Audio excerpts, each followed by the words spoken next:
करो भाई सभी भाइयों को एक बार फिर से तारा स्वागत है देहाती न्यूज में। मैं तेरी साथ में थारा भाई देहाती पत्रकार। भाई बड़ी सुथरी खबर है भाई, वीडियो को शेयर करियो, न्यूज चैनल को सब्सक्राइब करियो। खबर ऐसी जी राज्य कर देगी थारा। एक भाई अपने खेत में मिक्सचर गेड़ियो, कल भी गया था भाई जमुनानगर देखा भाई चौहान टिम्बर पे, और फिर उसके बाद में सीधा गया था तलफरे, वहाँ से भाई प्रदीप को दिया, सोनू को दिया, और भाई उसके बाद में मैं सीधा चला गया फिर जैन कॉलेज के वाले रोड पे, जहाँ से बहादुरपुर मैंने दी सीओसी के भी बहुत सुथरे रिजल्ट है रे, और भाई मिक्सचर के भी बढ़िया रे। धान में गिरो, गेहूँ में गिरो, गन्ने में गिरो, कहीं में गिरो, सारी जगह बढ़िया। पॉपुलर के पेड्डे में भी घने सुथरे रिजल्ट है। पेड़ा पत्ता पड़ रहा हो तो इसे गिर दो, दिक्कत खत्म। चलो आज की पूरी खबर सुनाऊंगे भाई उत्तराखंड धर्म की नगरी में एक बार फिर तय देश भर में चर्चा का विषय बनेगी। मुख्यमंत्री पुष्कर धामी ने हरिद्वार में गंगा कॉरिडोर के पहले चरण का इब्जा शिलान्यास कर दिया। कुल मिलाकर 235 करोड़ रुपए की परियोजनाओं का शिलान्यास किया। सरकार का दावा है कि इसमें हरिद्वार में विश्व स्तरीय आध्यात्मिक और धार्मिक पर्यटन का हब बन जाएगा। श्रद्धालुओं की खातर बहुत सुविधा मिल जाएगी, स्थानीय लोगों की खातर रोजगार मिल जाएगा। पर सवाल ये है, आखिर इस परियोजना तय बनने वाला क्या है? सरकार इस तय क्या हासिल करना चाहे? स्थानीय लोगों को क्या फायदा होगा? और ये महत्वाकांक्षी योजना के सामने कुछ चुनौती है, वे कौन कौन सी है, आज हम इस वीडियो में विस्तार से चर्चा करेंगे। अर्थात निवेदन है भाई पूरी वीडियो को देखियो और पूरी समझियो। भाई हरिद्वार भारत का सबसे बड़ा पवित्र तीर्थ स्थलों में से एक है। हर साल यहाँ करोड़ों श्रद्धालु आवे, गंगा स्नान करे, धार्मिक आयोजन में भाग लेना आवे, कुछ घूमन आवे।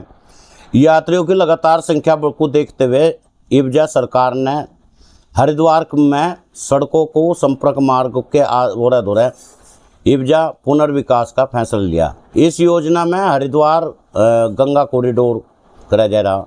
सरकार का कहना है इसका उद्देश्य केवल सुंदरता बढ़ाना नहीं है, बल्कि तीर्थ यात्रियों को आधुनिक सुविधाएं उपलब्ध कराना भी इसका मकसद है। शहर में यातायात सुविधा को भी मजबूत बनाना है। मुख्यमंत्री पुष्कर धामी ने 4 प्रमुख योजनाओं में आधारशिला रखी।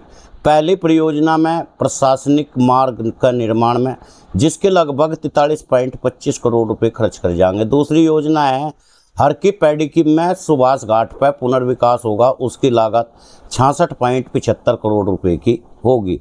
तीसरी परियोजना है हर की पैड़ी उत्तर क्षेत्र में आधारभूत ढांचे का विकास है, जिस पर 66.34 करोड़ रुपए की खर्च होंगे। चौथी परियोजना है रोडी बैलवाड़ा क्षेत्र में पुनर्विकास करना और अनुमानित लागत 58.34 करोड़ रुपए की बताई जा रही है। इन सभी योजनाओं को मिलाकर कुल 235 करोड़ रुपए की लागत बैठा है। सरकार की प्राथमिकता यह है, जो धामी सरकार ने बताया भाई, इनका लक्ष्य हरिद्वार में केवल धार्मिक नगर के रूप में विकसित करना नहीं, बल्कि विश्व स्तरीय आध्यात्मिक शहर के रूप में भी विकसित करना है। सरकार का मानना है अगर श्रद्धालु को बेहतर सड़क, साफ सुथरे घाट और आधुनिक सुविधा मिलेगी तो सुगम यातायात भी मिलेगा, तो पर्यटन को ज़्यादा बढ़ावा मिलेगा, स्थानीय अर्थव्यवस्था भी मजबूत होगी। सरकार विशेष रूप से महाकुंभ और अन्य जो धार्मिक आयोजन हो उनको ध्यान में रखकर परियोजनाओं को तेजी से आगे करना चाहिए। अगर तय समय योजना पर पूरी होगी तो श्रद्धालुओं को कई डाल की सुविधा मिल जाएगी, घाटों तक पहुंचना आसान हो जाएगा, भीड़ का प्रबंधन हो जाएगा, साफ सफाई व्यवस्था मजबूत हो जाएगी, पैदल मार्ग संपर्क भी बढ़िया हो जाएगी, सड़क सुधरेगी। भाई परिवहन जाम को कम करने खातर इब्जा गंगा घाट पर सौंदर्यकरण कराया जाएगा, जिससे आने वाले श्रद्धालु बढ़िया अनुभव कर सके। स्थानीय व्यापारियों को भी इसका फायदा मिलेगा ही। हरिद्वार में अर्थव्यवस्था काफ़ी हद तक धार्मिक पर्यटन पर आधारित है। होटल व्यवसाय, धर्मशालाएं, दुकानदार, फूल माला वाला, प्रसाद बेचने वाला, ऑटो चालक, ई रिक्शा चालक, हजारों छोटे बड़े व्यापारी सीधे तौर पर तीर्थ यात्रियों पर निर्भर है। अगर श्रद्धालुओं की संख्या बढ़ती गई तो इन सभी वर्गों की आय में बढ़ोतरी होगी। भाई निर्माण कार्य के दौरान अगर स्थानीय स्तर पर रोजगार के अवसर उत्पन्न होने की संभावना बताई जा रही है।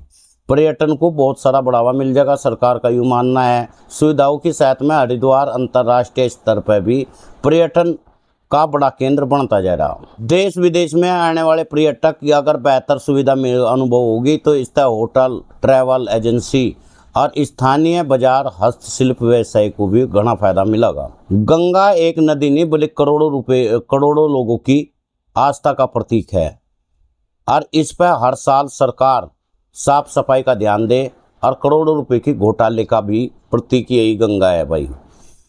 तो लोगों का तो अपना ये तो करोड़ों रुपए डकार के बैठ जा, फिर अपना लोगों का डंडा सा पूंछ और बुढ़ाने का रास्ता। अगर किसी भी विकास परियोजना में पर्यावरण संरक्षण बेहद महत्वपूर्ण विषय बन जा, विशेषज्ञों का ये मानना, निर्माण काम अगर होगा तो इससे गंगा प्राकृतिक प्रवाह और गुणवत्ता में, नदी में पारिस्थितिकी तंत्र में कोई नकारात्मक प्रभाव नहीं पड़ा भाई। तब मुझे इस शब्द याद आएगी गंगा प्रवाह का। एक जीडी अग्रवाल थे, उन्होंने जीडी अग्रवाल जो थे बाद में संत हो गए, पर्यावरणविद थे, बहुत बड़े प्रोफेसर थे।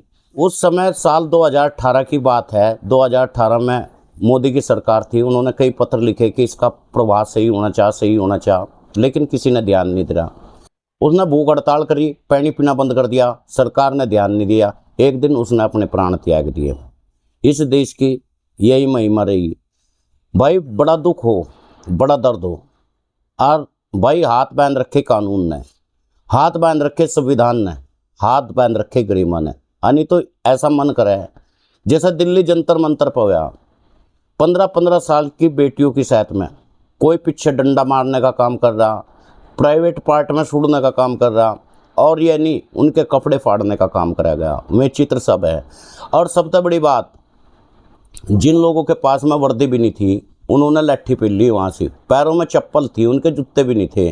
और दिल्ली पुलिस ने बताया यह स्पेशल फोर्स है। मुझे बताओ, स्पेशल फोर्स कम से कम जूते तो पहनती, चप्पल पहन के कर रहे। और यूँ सवाल इसलिए उठा क्योंकि हमारे बच्चे जिन्हें हम सब नु कहते नहीं ये नेपाल बनाना चाहे, उन्होंने नेपाल बनाने की कोशिश नहीं करी। यानी इतने जाकत थे, उन्हें एक कक्कू अगर जो कोड़ी भर के बैठ जाते ना, 2-2 चर तो भी पुलिस कुछ नहीं कर सकी थी, कुछ भी नहीं कर सके थी। और उन्होंने मेरे बच्चों के ऊपर लाठी बजाई, और एक बच्चा उनमें किस तरह बेहोश हो गया, तड़पने लगा, और एक तो इस दुनिया में नहीं है रहा। उस नज़ारे को देख कर आँख भरा हुआ है किसी की। और इतना खतरनाक वहाँ से जो काम हुआ, वाकई उससे हर माँ बाप बहुत दुखी है। सरकार को क्या फ़र्क पड़ा अगर एंड के एक बार बीच में सुन ले उनके, क्या वाकई धर्मेंद्र प्रधान का जरूरी नहीं था इस्तीफा देता? एंड का उनके बीच में आकर कहता भाई मुझे बताओ मेरे तक क्या दिक्कत है, तुम्हें नू बताओ मेरे तक क्या दिक्कत है। और छोटे छोटे बच्चों की खातिर एक बाप अपनी छोटी सी बच्ची को लेकर जान लग रहा, और उसके भी लट मार रहे। एक बच्चा जो चुपचाप जान लग रहा, उसका भी लट मार रहे। और भाई छोटे छोटे बच्चे जो कोई 12वीं में जाकत पढ़ रहा, कोई उसमें सोचो, आज ये थेरे भी बच्चे हैं, अपने जाकत की तरफ को एक बार निगाह करके देखो और सोचो, जब इसका पेपर लीक हो जाएगा, यू IAS और PCS बन जाएगा क्या? यू डॉक्टर बन जाएगा क्या? यू इंजीनियर बन जाएगा क्या?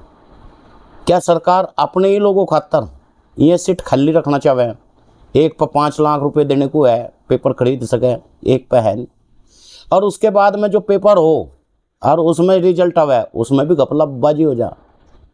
बड़ा दुख हुआ भाई, बहुत दुख हुआ। और ये दुख हर किसी को होना चाह।